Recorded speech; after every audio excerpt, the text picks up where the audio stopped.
How do I cut the clutter from something as messed up as the Rafale deal?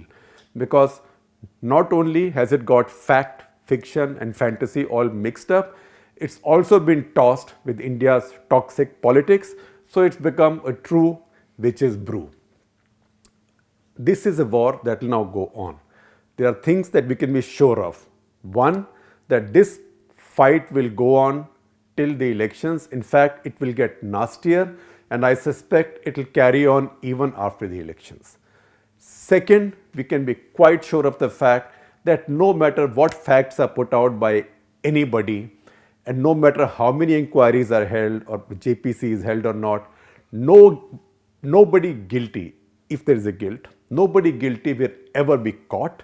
And if any money has been siphoned off, not a paisa will ever be recovered. That is the history of the so-called defense scams in India.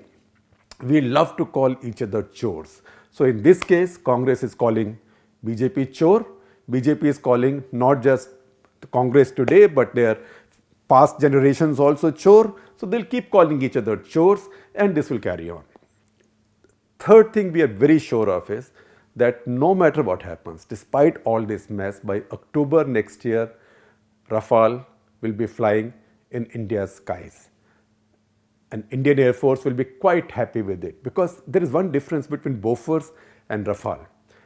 Unlike Bofors, nobody says Rafale is a great aircraft and was just the thing that India needed. So Congress said they wanted to buy Rafale. BJP has bought the Rafale. Congress is only saying that you bought too few. They are not saying that you bought too many. So there is an advantage there. But the fact is that Indian Air Force will be left with just 2 squadrons of the Rafale, and will be caught in our same old disease of buying defense armaments like a retail shopper. Give me 2 of this, give me 2 of this, 1 of Surf, 2 of something Lux, like that. And that is not the way a strategic power which wants to be a superpower or a global power builds its military. It's also very wasteful. Nirmala Sitharaman, the defense minister, said it's a battle of perception. If you ask me, it's much more than that. It is not a battle of perception, because it goes much deeper when your first major Make in India move comes along with one of India's most controversial corporates with no experience of any defense production. Not just that, with a very patchy history with projects that they have executed in the past. Different companies in their group, not necessarily a company that makes defense equipment or that plans to make defense equipment. And second, from the very beginning, the BJP has been non-transparent about this. If there are allegations, if there are doubts, and if there is enough muck in the air, you can't respond with holy outrage and say, how dare you question me? Remember, that's how Rajiv Gandhi ruined his case on Bofors. No money was ever found on Bofors, but Rajiv Gandhi's basic response that how dare you ask me is what destroyed his legacy. And BJP made the same mistake to begin with, and they are carrying on with that mistake. It is not a battle of perception, it should be a battle of facts. Congress party, on the other hand, is now saying Chaukidar himself, the watchman himself, has become a thief. They are not going to let go.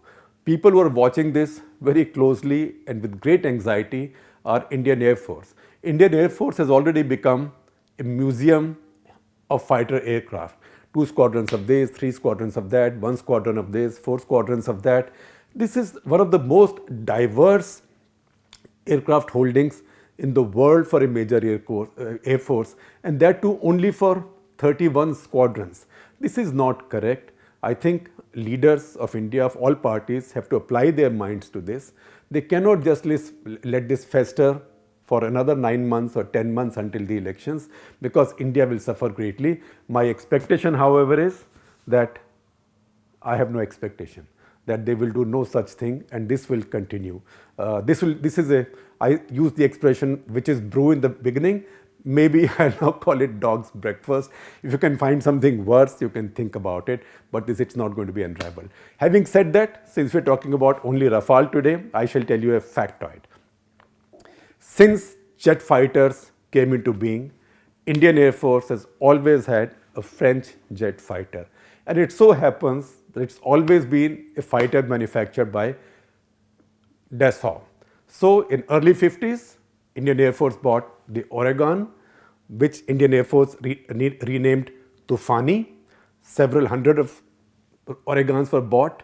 Then the Mystere, again a Dassault aircraft, which fought very well in 65 and 71 wars.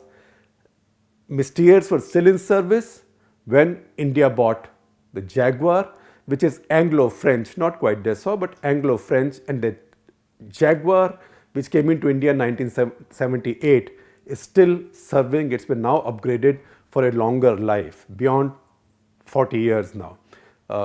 And finally, Mrs. Gandhi bought in 1982.